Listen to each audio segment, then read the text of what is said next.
é fato e está nas pesquisas. Os jovens experimentam álcool cada vez mais cedo. É um alerta e uma preocupação.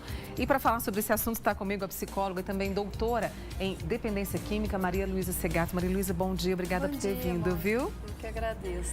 E você de casa pode participar com a gente. É só mandar sua pergunta pelo 99897.000. Maria Luísa, eu comecei até essa nossa conversa dizendo que é fato e está nas pesquisas. É cada vez... Os jovens experimentam o álcool cada vez mais cedo, não é?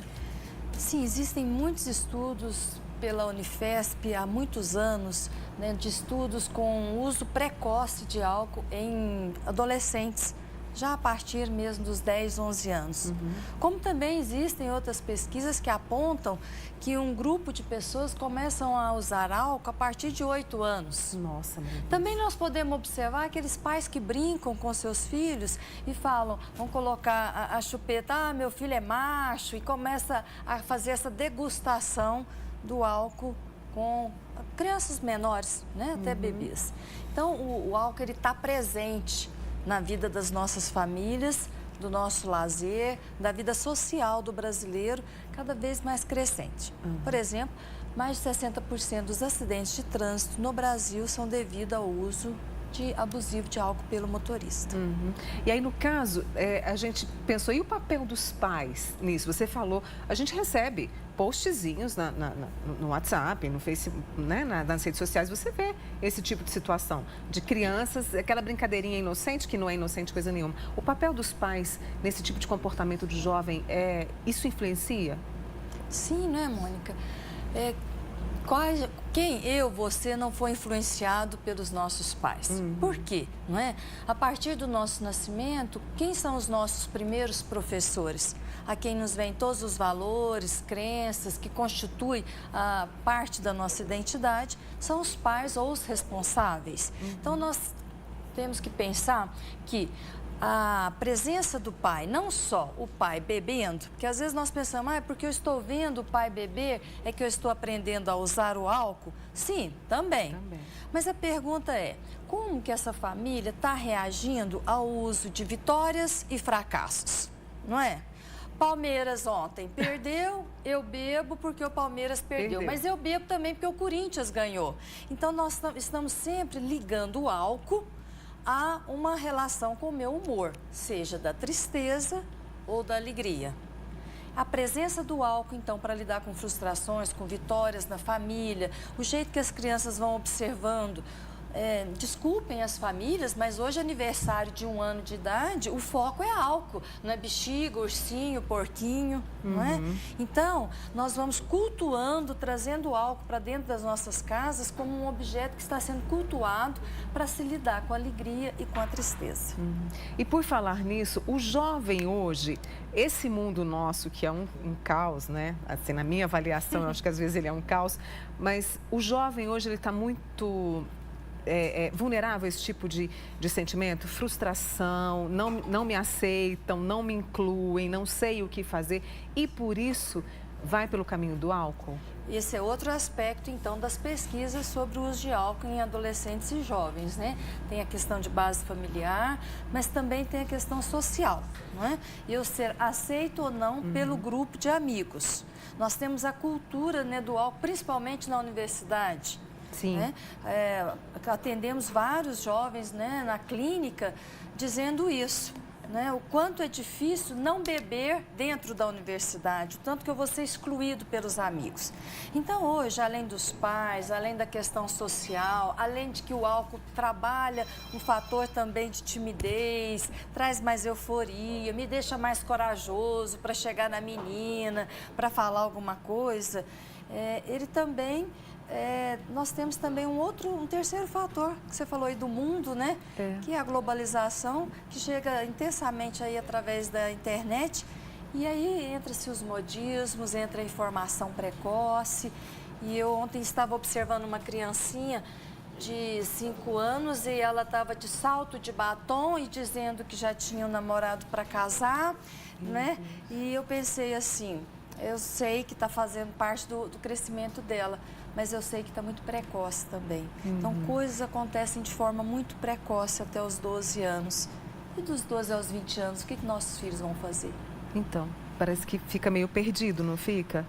Tá tudo muito precoce. Muito né? precoce. Parece um discurso moralista, mas não é, não é? Então, até os 12 anos, a grande parte dos nossos adolescentes já experimentaram uma série de coisas, de curiosidades que talvez nós demoramos um pouco mais. Exato. Porque há fases para tudo na vida. Isso. E essas fases estão sendo bem desrespeitadas. Além disso, nós vivemos na sociedade do pensamento mágico, não é, Mônica? Oh. Eu quero aqui agora emagrecer, ser feliz, ter dinheiro. É o pensamento mágico do aqui e agora. Eu não tenho uma tolerância à frustração, à espera do meu tempo, a construção dos meus valores, dos meus sonhos. Eu quero agora. Então, o álcool no agora, ele te dá, né, de uma forma muito rápida aí, esse efeito. E a longo prazo? Isso para o jovem, quanto mais fica perto do álcool, isso vai trazer prejuízo, claro. Sim, grandes prejuízos, acidentes, os problemas familiares, os problemas financeiros, né? No caso do jovem, né? Problemas escolares. Por quê? Você começa a usar, aquilo te gera um ganho, te gera um prazer e você começa a trocar este ganho, este prazer por outras atividades. Então, tem uma saliência do usar, um estreitamento do repertório, né? Pessoas que começam, então, eu vou fazer aquilo, tem álcool, tem bebida, né? Provavelmente nas festas de finais de ano agora, a nossa conversa é o que vamos comer, o que vamos beber.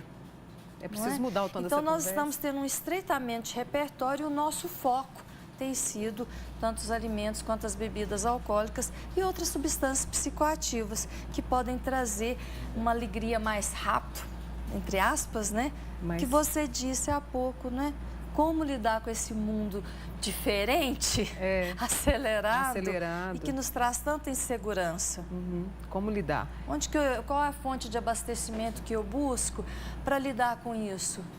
E aí entram as conversas em família, entram os estudos, entram uma série de questões, até mesmo para que esses jovens não experimentem tão cedo o álcool e não se tornem dependentes. O que seria possível fazer? Entra tudo isso, né, Mônica? Entra os diálogos, a informação, entra os modelos de identificação que a criança e o adolescente vão ter, nesse caso que nós estamos falando.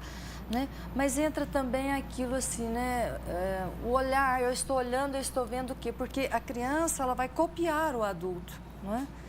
Então, nós precisamos não só pensar no álcool para fazer a prevenção de álcool. Certo. Falamos demais de álcool para prevenir álcool, não é? Nós precisamos pensar o seguinte, se eu estou usando o álcool para trazer euforia, lidar com frustração, com humor, com pensamento mágico, com aqui e agora, o que eu posso colocar no lugar? Então, a sugestão que eu dou é o seguinte, fale menos de álcool e pense, se o álcool é uma fonte de prazer, quais as outras fontes de prazeres posso colocar na minha vida, na sua vida e da minha casa, para que o álcool não tenha tanto espaço? Se o álcool está ocupando muito espaço na sua casa, é porque outros prazeres estão sendo diminuídos. Vamos pensar nisso, em prazeres e em valores também, não é? A nossa sociedade está precisando de espiritualidade. Eu também acho. Quem eu sou, a que vim, sobre a nossa essência, o nosso conteúdo interior. Então, não só a questão também dos valores de aprendizagem, mas os espirituais. O Wesley Oliveira, não é isso, Lujan? Ligou para a gente durante a entrevista com a Maria Luísa. Eu acredito que ele tenha chegado agora, porque a pergunta dele realmente tem relação com os pais. E ele pergunta se isso influencia, né? E também a questão de caráter, não é, Lujan? Se é o caráter, até que ponto os pais influenciam e o cara, se é muito caráter desse jovem ou não. Primeiro, nós precisamos fazer uma informação que o álcool tem base genética. Olha. Então, se você é um usuário de álcool abusivo, e o que é álcool abusivo? Né? Mulheres, a partir de uma lata de cerveja dia, você já está no uso abusivo. Homens, 2 latas. Ou seja, o uso abusivo está aí. É muito rápido, então grande parte das pessoas fazem uso abusivo. Não é? Hoje, 14% da população brasileira não só é uso abusivo mais, é dependente de álcool, tem a síndrome da dependência. Então, vamos pensar que Uberlândia tem 70 mil pessoas já dependentes de álcool, com um padrão de vida muito carente, com muitos prejuízos em todas as áreas da vida. Então, tem o fator genético e tem também, que você perguntou, e caráter. só se esse caráter foi trabalhado no ambiente, seja fora ou dentro de casa, com algumas influências. Porque isso é uma construção de valores. Caráter são valores e crenças que as pessoas adquirem. E elas podem estar adquiridas em vários espaços individuais ou coletivos, não é? Você falou dessa qualidade de vida. Lohan, só mais uma perguntinha aqui para Maria Luísa. Uma pessoa do bairro Canaã, uma esposa, não vou dizer o nome dela para preservá-la, diz que o marido está bebendo muito e gastando tudo. Olha como isso faz um verdadeiro estrago dentro da família e da convivência. Eu brinco com as pessoas que o álcool e as outras drogas é um namorado ciumento. Ele toma posse e não divide com ninguém, não é? E ela está dizendo agora que a dependência do marido, o uso, não é só mais para lidar com prazer. Passa um momento em que você passa da fase do uso do álcool para o prazer e começa a usá-lo porque tem uma dependência psicológica e biológica. Então, nós indicamos que ele procure os CAPs, né, da Prefeitura e da UFO, porque ele necessita já de ajuda profissional. O recado para essa nossa amiga do bairro Canaã, Maria Luísa Segato, psicóloga e doutora em dependência química, com a gente, para mais esse alerta, para mais essa conversa que é tão importante. Maria Luísa, obrigada, viu? Eu que te agradeço. Boa semana e volte sempre amanhã total. Obrigada. Obrigada.